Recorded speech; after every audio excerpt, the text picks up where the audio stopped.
about the 5 keys to understanding endometriosis pain.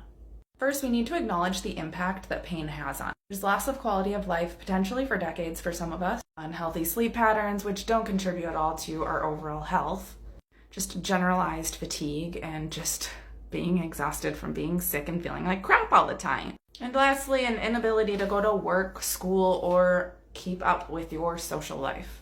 Here's the thing, I would argue that we need to also investigate any comorbidities because they could be contributing to or aggravating any pain that's already there from endometriosis. So we would want to look at, are there other co-conditions, and how can I also manage them to help make me feel well? So pain from endometriosis can be experienced in many ways. It can range from very, very mild to very, very severe and debilitating.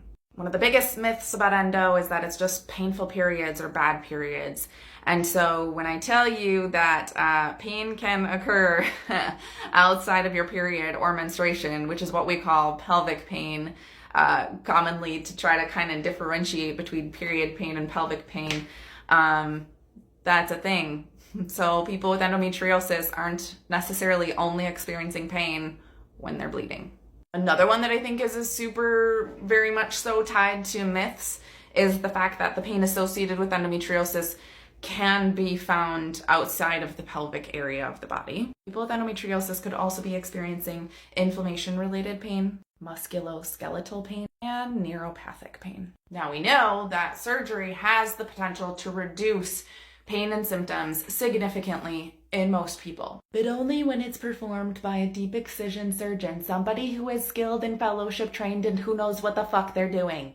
I cannot say that enough, guys, okay? Don't let a general gyno who went to frickin' school 45 years ago and just learned about the word endometriosis 5 years ago, don't let him open you up, okay?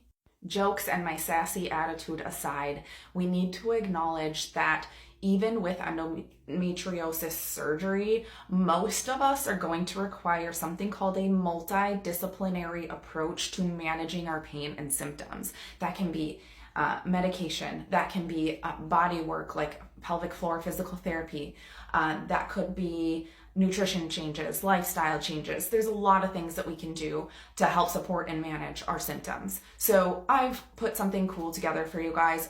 I've named it something cool also. It's called the Endo Warrior Kit, and you can head to my bio and grab it for free. See you later. Follow for more. I should never sing.